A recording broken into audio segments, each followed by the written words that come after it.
Many people believe that the day in a wildlife vet's life is full of jam-packed action from morning until night. But actually, the reality is very different. And the rhythms of our life are not that different to the rhythms of the natural world around us. Yes, the variety in our day can be absolutely magnificent.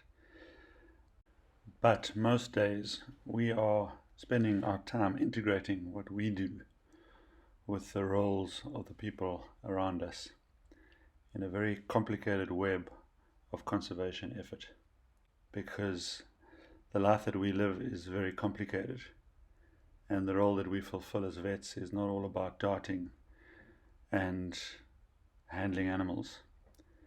Quite often we are involved with teams that are looking at our whole ecosystem and how important it is to keep it alive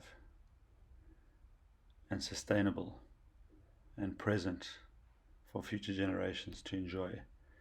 So we believe our role is just one small piece of a team that works with passion and dedication in all spheres of conservation and all spheres of the community, not just animals,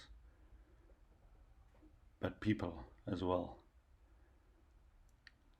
And as we go about our day, we do not take for granted just how privileged we are to be a part of that team.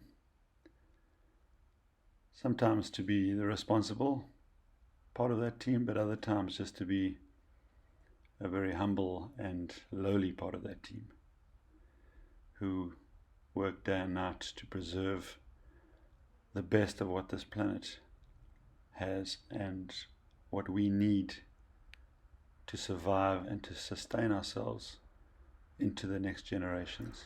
I'm sure you have often heard it said that we do not inherit this world from our ancestors, but we borrow it from our children. And so the responsibility of keeping what this world has for us, what this world blesses us with, alive, and so that our future generations can live comfortable, healthy, happy lives on this planet. That is something that we have to actively sustain. It's not something that just happens by itself, because humans are so plentiful now that we actually have to hold back the tide of humanity to sustain the environment that we need to survive on. So as we acknowledge just how little we know and just how important it is to learn from each other, share knowledge with people from all over this planet, and try and improve on the way we do things, it is important that we are ready for those moments in our lives where sometimes we have to slow down seconds into milliseconds so that we can be the best that we can possibly be for the animals that are in our care.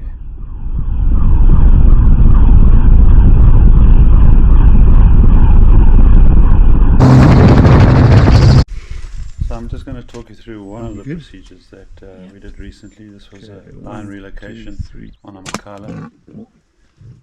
The purpose of this procedure was a genetic exchange between this game reserve and one of the neighbors. And in fact, when a lion goes to sleep in a very cramped space like this, it becomes very awkward and slightly dangerous to be in these situations.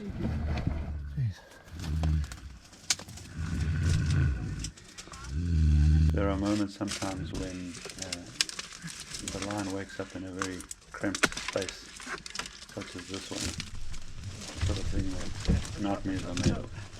Hopefully she goes away from you in the right direction and not in the direction of your team. Difficult to convey just how steep this place was and how hard it was to pull her back up this really steep slope in thick, dense brush to a place where we can actually put on perspective. move closer towards the rest of the team, the crates that we're waiting to load them. By the time we got it out of this steep incline, we were sweating and exhausted. 1, 2, 3.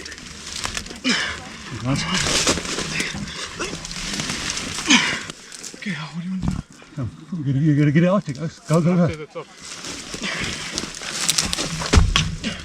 First. So eventually we had her onto level ground, and it's the first time you can really begin to monitor this anesthetic carefully, make sure that her blood oxygen levels are good, the breathing nice and deep. So did we mess up when the one you blood work tube? with a lot of people like this, what you don't want is for a lioness to suddenly wake up in the middle of the procedure. While they are down, we give them antibiotic injections as a prophylaxis.